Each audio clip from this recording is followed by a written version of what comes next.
अस्सलाम वालेकुम पाकिस्तानियों, मैं हूं प्रोग्राम ट्रेल 5 का मेज़बान फ़र्रुख नवाज़ भट्टी और मेरे साथ नुमान हैदर हैं। और आज हम ख़ास तौर पर जो बात करेंगे वो ऑफशोर कंपनियों के हवाले से, जिसको है वो एक नया पंडोरा पेपर्स में 700 से ज़्यादा पाकिस्तानियों की ऑफशोर कंपनियों के नाम जो हैं वो सामने आए हैं। और इब्तदाई तौर पर जो नाम दिए गए हैं उसमें वज़ीर ख़जाना शौकत तरीन, वफाकी वज़ीर मोहन सिलाई, सेनेटर फैसल वाडा और इसके अलावा अब्दुल अलीम ख़ान मुस्लिम लीग नून के रहनुमा इसाक डार के बेटे अली डार जो साबिक़ वज़ीर आज़म नवाज शरीफ के दामाद भी हैं, पीपल्स पार्टी के शर्जील मेमन और वफाकी वज़ीर सनत जो हैं वो खुसरो बख्तियार के अहले खाना की ऑफशोर कंपनियाँ जो हैं वो सामने आई हैं। इसके अलावा यहाँ ये अमर भी काबिल गौर है कि इसमें जो मीडिया ऑनर्स हैं, मीडिया मालकान हैं, बड़े मीडिया मालकान हैं, उनके नाम भी सामने आए हैं, जिसमें मीर शकील और रहमान का नाम है। मीडिया सेठ मीर शकील और रहमान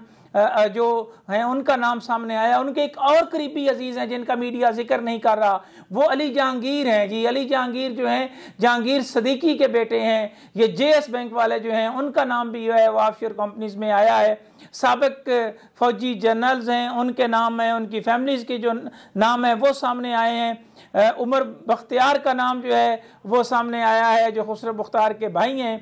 इसके अलावा जो है वो एक दफ़ा फिर तारिक शफ़ी का नाम जो है वो सामने उभर के आया है। और ये जो कारोबारी शख्सियत है वो PTI के डोनर्स के हवाले से भी कहा गया है कि शायद वो PTI के डोनर्स भी हैं। और इसमें जो है दीगर नाम हैं जिनके नाम सामने आए हैं रिटायर्ड फौजी अफसरान में से, उनमें से राजा नादिर परवेज़ का नाम जो है वो शामिल है। नवाज शरीफ हुकूमत में जो है वो वफाकी वज़ीर भी रह चुके हैं।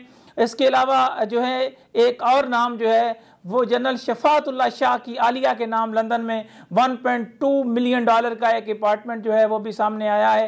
साबिक़ जनरल परवेज़ मुशर्रफ के करीबी साथियों में से थे। ISI के उस वक्त के डायरेक्टर जनरल इंसदादे ख़ास तौर पर इंटेलिजेंस जो हैं मेजर जनरल नुसरत नईम जो हैं उनका नाम भी आया। और नुसरत नईम पर इस हवाले से $1.7 मिलियन में स्टील मेटल खरीदने के हवाले से धोखाधड़ी का एक मुकदमा जो है वो भी जो है वो गर्दिश करता रहा। अवामी नुमाइंदगान समेत जो सरबराहान मुमलकत हैं दीगर ममालिक के 91 ममालिक के 35 मौजूदा और साबिक़ा सरबराहों समेत 330 सियासतदान और अवामी नुमाइंदगान की खुफिया दस्तावेज़ात जो हैं ये जारी की गई हैं। और इसमें भी जो है वो बड़ी तादाद में जो है वो रिपोर्टर्स जो हैं वो शामिल थे, मीडिया हाउसेस शामिल थे। पैनामा पेपर्स भी इसी ग्रुप ने जो है वो जो उसकी इस इशाअत को भी मुमकिन बनाया था। और आज ये बड़ी तादाद में जो है वो डॉक्यूमेंट्स, उनकी लीक्स जो है वो सामने आई है, जिसमें ख़ास तौर पर वज़ीर आज़म इमरान ख़ान ने भी जो कहा है जी कि हम जो है इसके वेलकम करते हैं। क्या कहेंगे नुमान हैदर, ये जितने नाम आए हैं, चौधरी परवेज़ इलाही की भी इस पर रद्द-ए-अमल आ चुका है, अलीम खान का भी आ चुका है, क्या कहेंगे इस हवाले से? अगर देखा जाए तो पेंडोरा पेपर्स जो हैं बिल्कुल उसी तरह के हैं जिस तरह का हमने एक तासुर लिया था पानामा पेपर्स। लेकिन यहाँ पर ये बात जो है वो काबिल तारीफ़ है कि पेंडोरा पेपर्स में जिस तरह से रिसर्च की गई, 600 से ज़ायद रिपोर्टर्स ने हिस्सा लिया, 150 मीडिया हाउसेस के, और ये 117 मुल्कों के लोग थे। तो मतलब इनका जो ये इतने बड़े पैमाने पर इनकी जो तहकीकात हैं उनको अप्रिशिएट करना चाहिए हुकूमती सतह पर भी। और मैं ये समझता हूँ कि जो अवामी तर्ज पर भी उन्होंने एक बहुत अच्छा काम किया। ठीक है, अब ये जो पेंडोरा पेपर्स आए हैं उसमें यकीनी तौर पे बहुत सारी जो सियासी इन्फ्लुएंशियल और जो मौजूदा हुकूमत में जो ऐसे चेहरे जो छुपे हुए थे साफ शफाफ कैरेक्टर बनकर, वो सारे के सारे जो हैं वो भट्टी साहब अब एक्सपोज होना शुरू हो गए हैं। अब उसमें आप देखें ना, सबसे पहले जो है जो वफाकी वज़ीर ख़जाना शौकत तरीन है, ठीक है, उनकी कोई जस्टिफिकेशन ही नहीं बनती कि वो वज़ीर ख़जाना है, ठीक है, और मालियाती करप्शन को वो कैसे जो है वो अपने खिलाफ ही कैसे कार्रवाई करेंगे। जी, इसमें नुमान में आपको बड़ा ये इम्पॉर्टेंट जो है वो आपने चूँकि बात की, तो इस पर माजी में मैंने काफ़ी स्टोरीज़ की थी। जिस सिल्क बैंक का आज शौकत तरीन जो है वो जिक्र कर रहे हैं, इसको इन्वेस्टिगेट करने के हवाले से नैब में भी भिजवाया गया और मुबैना तौर पर जो है वो मनी लॉन्ड्रिंग का एक बड़ा लिंक था, ख़ास तौर पर अनवर मजीद और उस वक़्त आसफ अली जरदारी के साथ जो है वो शौकत तरीन का। और उसमें देखें, मेरी बात सुने, जो जस्टिफिकेशन आई है वफाकी वज़ीर ख़जाना शौकत तरीन साहब की मुख्तलिफ मीडिया चैनल्स पर, तो वो ये बताते हैं कि एक यूएई की एक कंपनी थी, ठीक है, बिन लादन, और उसके लिए वो जो तारिक मलिक है वो काम करते थे, ठीक है। मतलब वो कंपनी में काम करने वाला एक जो मुलाजिम है उसकी कितनी तनख्वाह होगी, ठीक है, लेट सपोज अगर हम कह लें कि 1 करोड़ या 2 करोड़ भी होगी, तब भी जो इतने बड़े लेवल पे जो कारोबार हैं और जो कंपनियां बनी हैं, क्या वो बन सकती थी, ठीक है। मतलब अब उसकी कोई जस्टिफिकेशन नहीं है। वो कहते हैं कि 2014-15 में बंद हो गई, तो तारिक मलिक ने इन्वेस्टमेंट करनी थी या करवानी थी सिल्क बैंक में, ठीक है, जो कि उनके मुताबिक जो बाहर जो ये ऑफशोर कंपनी बनी थी उसमें जो उसका बैंक अकाउंट नहीं खोला गया, ठीक है। अगर बैंक अकाउंट भी नहीं खोला गया और वहाँ पर वो कहते हैं कि आपने जो सऊदी अरब के कुछ वहाँ के जो मुत्तहिदा अरब अमारात के कुछ इन्वेस्टर्स को राज़ी भी कर लिया था, तो वो उन लोगों ने तहकीकात ये की जाए कि उन लोगों ने क्या उस ऑफशोर कंपनी में इन्वेस्टमेंट की। हाँ, इसमें नुमान जो सबसे बड़ी पाकिस्तान कैसे आई? सबसे जो बड़ी और अहम बात है, जो नैब तहकीकात के हवाले से बड़ा अहम सवाल है कि शौकत तरीन को जो है वो वज़ीर ख़जाना बनाने से पहले भी जिनके मामला जो है वो चल रहे थे, और इसकी एक आप इसमें आपस में जुड़त आप देखें कि किस तरह पूरे के पूरे माफिया और नेक्सस की आपस में है कि जो पावर कंपनीज हैं, यानी कन्फ्लिक्ट ऑफ इंटरेस्ट की जब हम बात करते हैं तो इसमें जो ख़ास तौर पर पावर कंपनीज हैं, बिजली पैदा करने वाली कंपनियां हैं, उसमें शौकत तरीन का नाम जो है वो भरकर सामने आया। और ये कन्फ्लिक्ट ऑफ इंटरेस्ट नहीं है कि बिजली पैदा करने वाली कंपनियों को जो है वो चेक कौन देता है, वजीर खजाना देता है। इसहाक डार से भी जब उन्होंने ये सब कुछ करवाया तो उसमें अब बिजली पैदा करने वाली कंपनियों में जेएस भी शामिल हो गया। ये जेएस जहांगीर सदीकी हैं, जी हाँ, ये जेएस बैंक का नाम आपने सुना होगा। और इसमें इनके एक नैब सदर जो थे वो नैब ने मनी लॉन्ड्रिंग में गिरफ्तार किए थे जेएस बैंक के, लेकिन उस वक्त चूंकि इन्फ्लुएंस भी था और चीज़ें जो है वो चल रही थी तो उसको किसी और ने रिलीफ नहीं दिलवाया। उसमें मीडिया सेठ मीर शकील और रहमान ने भी बड़ा अहम किरदार अदा किया। और मैं हैरान हूँ कि जहाँ शुएब शेख जो हैं उसकी ऑफशोर कंपनी तो डिक्लेयर्ड है, उसका नाम भी आया है, उसके हवाले से तस्वीर भी चल रही हैं, लेकिन मीर शकील और रहमान का नाम जो है वो क्यों नहीं आया। और ये बड़ी अच्छी बात की, मैं अप्रिशिएट करता हूँ उमर चीमा को और फ़खर दुरानी को कि वो इस तहकीकात में शामिल थे। उन्होंने जो एक मुसद्दका तरीक़ाकार होता है सवालात भिजवाए। उमर चीमा ने यह ज़रूर बात कही कि जनाब हमारे मीडिया ऑनर्स ने कहा कि बेशक अब अपना नाम ले दें, लेकिन उसके साथ साथ मैं देख रहा था कि जियो के ऊपर एक बार बार वजाहत आ रही थी कि जनाब ये कंपनी बनाना कोई जुर्म नहीं है। ये अगर आपने जो है वो, भाई बात ये है, पहली बात तो ये बताना होगी ना कि यहाँ एक तरफ आपके लेकिन असल में आप देखें नुमान, इसमें मुझे एक बात सिर्फ ये मुकम्मल कर लेने दें कि आप देखें मीडिया हाउसेस की जब हम बात करते हैं ना, मीडिया हाउसेस के जो ऑनर्स हैं, जो उस खास तौर पर मीर शकील और रहमान का, शुएब का नाम आया, वो दिन ग्रुप का आया। उसमें जो पॉइंट ऑफ व्यू है, जो जियो का पॉइंट ऑफ व्यू है, मिसाल के तौर पे वो ये कह रहे हैं ना कि यार ये जो ऑफशोर कंपनी बनाना ये कोई गैर कानूनी काम नहीं है। अगर उस कंपनी ने कोई गैर कानूनी सरगर्मी नहीं की तो इसका मतलब है कि वो ऑफशोर कंपनी जायज़ है। जबकि ऑफशोर कंपनी की तारीफ ये है कि वो जो है वो टैक्स रिडक्शन के लिए या फ्रीडम फ्रॉम गवर्नमेंट कंट्रोल, ठीक है, जहाँ के वो रहने वाले होते हैं वहाँ के जो हुकाम और वहाँ के जो इदारे हैं, नैब, FIA और जो, मैं आपसे एक सवाल करता हूँ, उसमें अपने आप मैं नुमान मैं आपसे ये सवाल करता हूँ, मुझे आप ये बताएं कि मीर शकील और रहमान का नाम आया, ठीक है, इस कंपनी में मीर शकील और रहमान के बहुत ही करीबी अजीज़ हैं जेएस बैंक के हवाले से, जिस पर मुबैना तौर पर ना सिर्फ ये वहीं अली जहांगीर सदीकी है ना जिसको नवाज शरीफ ने अमेरिका में लगाया, और फिर इन्होंने भी कहा जी कि इसका जो है वो रहना बड़ा ज़रूरी है, सफ़ीर रहना बड़ा ज़रूरी है। तो वो जो अली जहांगीर हैं, अली जहांगीर सदीकी जो हैं और जहांगीर सदीकी जो हैं, इनका और मीर शकील और रहमान का तल्लुक किससे छुपा हुआ है? और जब आप बात टैक्स की बात करते हैं तो मुझे ज़रा ये बता दें कि जंग ग्रुप के जितने भी बिजनेसेस हैं वो सारे के सारे पाकिस्तान के बेशतर बिजनेसेस जो हैं वो यहाँ के हैं। यानी इस अखबार को जितनी तवानाई मिली, मीडिया हाउस ने जितना जो है वो तरक्की की, उसमें पाकिस्तान के लोगों के जो टैक्स पेयर का पैसा था वो था, यहाँ के आम सहाफ़ियों की मेहनत थी। आपका मतलब ये है कि उनके अखबार ने या चैनल ने यहाँ से पैसा कमाया और उसको बाहर बिल्कुल, मैं तो ये कहता हूँ कि इस पर मीर शकील और रहमान पे जो है वो तहकीकात होनी चाहिए और ये गुड एंड बैड वाली बात नहीं है। इसमें थोड़ा सा इस पे अब हम थोड़ा सा इसके असरात का जायजा लेते हैं। इसमें जो दीगर नाम आए हैं जैसे फैसल वाउडा, ठीक है, ये एक जो है वो वजीर हैं उसके, नहीं जी नहीं, वो तो सेनेटर है ना। सबसे पहली बात तो ये है कि खान साहब ने आज स्टेटमेंट दी है।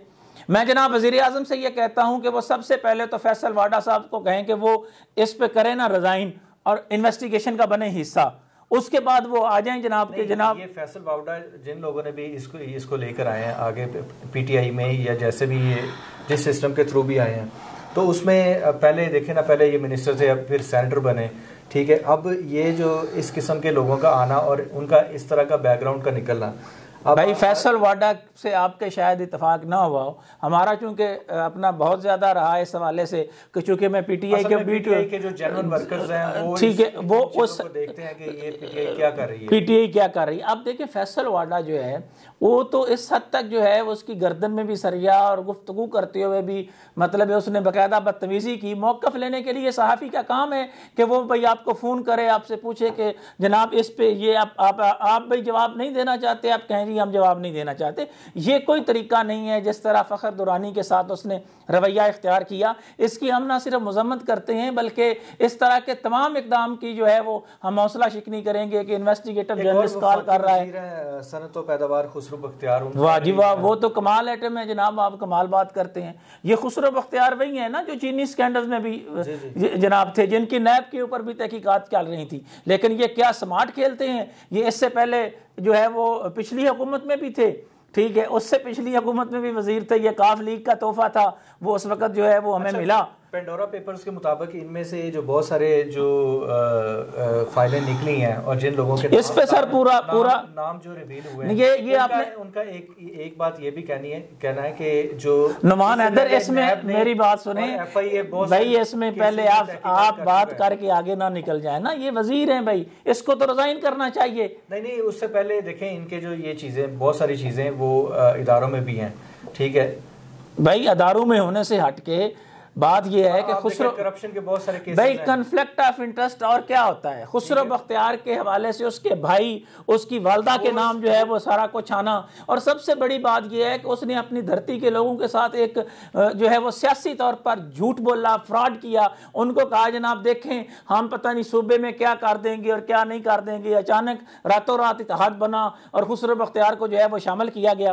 भाई बात बड़ी साफ और क्लियर सी है कि ये है सिर्फ एक अपना, आप ये कह रहे हैं कि ये सेकंड जो है वो एक तरह से क्वेश्चन आया है, और ये दूसरा बड़ा वाकया है जो सवालिया निशान है नैब के हवाले से, हमारे तहकीकाती अदारों के हवाले से, कि भाई साहब FBR कहाँ पे खड़ी है। इन्होंने जो सारा कुछ जो है वो कर रहे हैं, इतनी तादाद में जो नाम आए हैं, आप लंबी चौड़ी छोड़े ना, आप क्यों जाते हैं जनाब कि हम वहाँ में IMF कर्जा नहीं दे रहा और फलां नहीं कर रहा। आप भी शौकत तरीन से शुरू हो जाएं। और चौधरी बरादरान का तो मैं कमाल ही कहूँ, वो मैं देख रहा था स्टेटमेंट, वो कह रहे हैं जनाब देखें ये एहतसाब के नाम पर जो है ना वो इंतकाम का निशाना बनाया जा रहा है। ये नहीं, चौधरी साहबान इतने सादा हैं कि आपको पता है इस बात का कि इनके जो अब्बा हजूर थे हवालदार थे पुलिस में, तो माशाल्लाह बड़ी तरक्की की। और उनकी तरक्की का ये होता था कि अगर वो 500, 5000, 10,000, 20 लाख या 20 करोड़ की करप्शन करते हैं, उसमें कुछ का खाना खिला देते हैं। और हमारे यहाँ क्या है जी, चौधरी साहबान जी बड़े वज़ादार हैं, और वज़ादारी और उनकी आलियत का ये अंदाज़ा लगाएं कि अगर इन जैसे लोग जो हैं वो आपके रहबर रहनुमा होंगे कि वो पता है क्या अभी क्या कह रहे हैं। यानी एक भाई कज़न वज़ीर आज़म रह चुका है, दूसरे साहब जो हैं वो वज़ीर आला रह चुके हैं, स्पीकर जैसी जिम्मेदार सीट के ऊपर हैं, और बात कर रहे हैं कि जनाब ये सियासी इंतकाम का निशाना, यानी सियासी इंतकाम का मतलब अजीब लतीफ़े हैं जनाब इस मुल्क में, अजीब लतीफ़े हैं, यानी सियासी इंतकाम का इससे क्या। और मैं अब इसमें थोड़ा सा आपको एक और बात बताऊँ, उसमें भट्टी साहब देखें ये जो चीज़ है ये अपनी जगह पे कि सियासी जो इस किस्म की जो पोजीशंस पर रहने वाले जो लोग हैं उन्होंने किस तरह से सिस्टम को एक्सप्लॉइट किया। दूसरी जानिब अगर हम देखते हैं तो इंटरनेशनली भी थोड़ा सा इस बात को देखा जाए कि इस हवाले से आप कह सकते हैं कि जो ऑफशोर कंपनीज बनती हैं उनमें ज़्यादातर मनी लॉन्ड्रिंग का पैसा जाता है। तो और ये कंपनीज बरतानिया, British Virgin Iceland, British Virgin Ireland में था, आयरलैंड में और अमेरिका में, ये बड़ी जो अमेरिका के अंदर जो है ना बहुत सारे बिजनेस। FATF पे आपने हमें जो ना बिल्कुल जो है ना वो एक सर जी बात ये है कि ये सीधा सीधा दुनिया भर की एलिटोक्रेसी का वो चेहरा बेनकाब हुआ है, और ये मुसद्दका सबूत है, कोई गपशप वाली बात नहीं है। ये हमने नहीं, पाकिस्तान के मीडिया ने नहीं की, जो पाकिस्तान के ये सूट करती है, ठीक है, लेकिन मौजूदा सूरत हाल में अगर आप देखें तो ये देखें कि बहुत अच्छी एक अच्छी काविश है, और इसमें हमें अप्रिशिएट करना चाहिए, खास तौर पर जो बार बार जिसका कोई बस नहीं चलता वो सारा गुस्सा मीडिया पे निकालता है। मीडिया पे अंगूठा रख दें जी, मीडिया को दबा दें। और यहाँ मैं इस प्रोग्राम की वसातत से नुमान हैदर एक सवाल करना चाहूँगा जनाब वज़ीर आज़म इमरान खान से, जनाब चेयरमैन नैब से, और दीगर तमाम अदारों के जो इस वक्त आपके बड़े बड़े तहकीकाती अदारे हैं पाकिस्तान के अंदर, कि ये दरअसल ये जो पेंडोरा पेपर्स है ना, ये वज़ीर आज़म साहब आपके ख़िलाफ़ चार्जशीट है। और कैसे चार्जशीट है मैं बताता हूँ नुमान हैदर। चार्जशीट ऐसे है कि जनाब पैनामा, नहीं वफाकी वज़रा तो है ही है ना भाई। पैनामा पेपर्स बुनियादी तौर पर इतना बड़ा केस था कि उसमें सिवाय 2, 4, 5 लोगों को बाकियों को से पूछे ही नहीं गया। यानी मैं इसलिए ये बात वसूख से कह रहा हूँ, मैं ऑन रिकॉर्ड ये कह रहा हूँ, और पाकिस्तान की 22 करोड़ आवाम के सामने ये कह रहा हूँ कि ये किसी और ने नहीं, मैं पहला दरख्वास्त गुजार हूँ नैब के अंदर पैनामा पेपर्स के हवाले से तमाम लोगों का बिला इम्तियाज उनसे जो है वो तहकीकात करने का। यानी आई एम द एप्लीकेंट।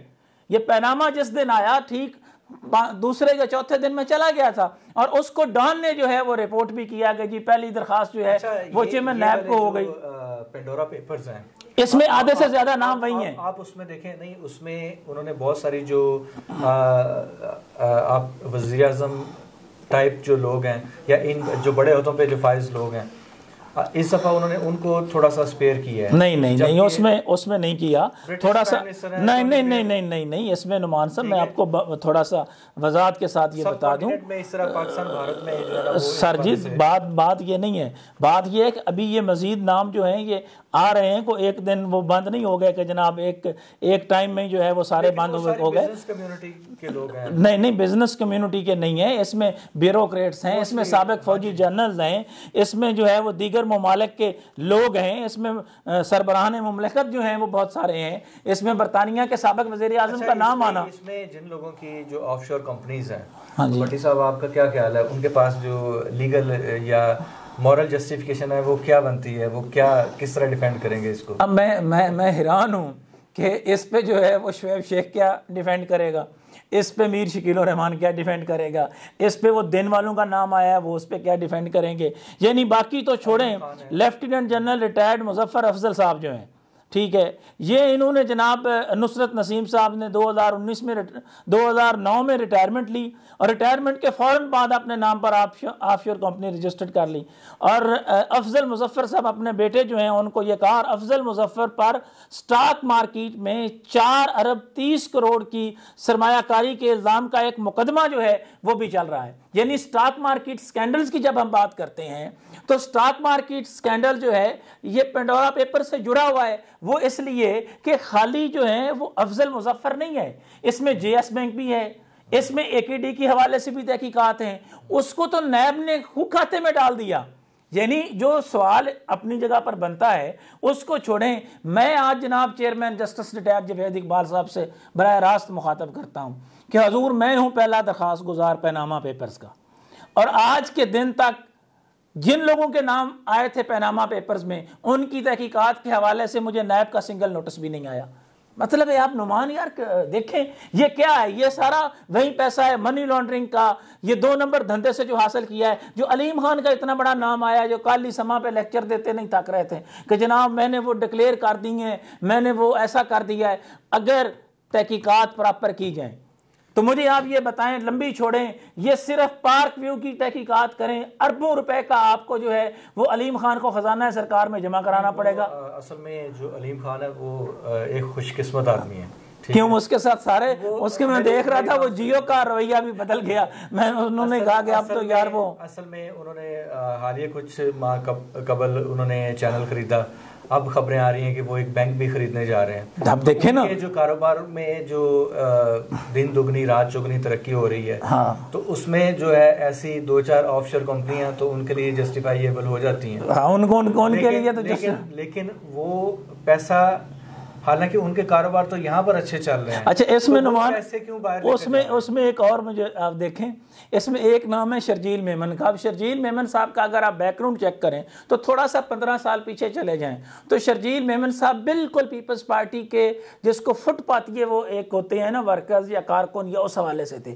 फिर ये वही शर्जील मेमन साहब हैं जिन्होंने जनाब धड़ाधड़ ऐसी वारदात डाली जब वो इतलात के वजीर थे सिंध में, कि उन्होंने जनाब जो है वो इश्तिहारात डायरेक्ट ही जो है ना वो अखबारात के नाम पे एक अलग से स्टोरी या रेफरेंस उन पे चल रहा है, ठीक है। और उन्होंने जो है वो basically Sharjeel Memon front man है मुबैना तौर पर। देखें बात सुने भट्टी साहब, जितनी भी करप्शन हुई है ना, मुझे आप बताएं कि अब तक जो इदारों की जो रिकवरी रेशो है, मैं रिकवरी रेशो क्या वो रिकवरी रेशो तो मैं आप शायद 1 या 2% भाई देखें, रिकवरी रेशो की तरफ तो बाद में आते हैं। सारे का सारा पैसे से फिर देखें दो नाम जो हैं वो बड़े अहम हैं जो लिंक कर रहे हैं पूरे सिस्टम में, जो साबिका भी थे। एक है शर्जील मेमन।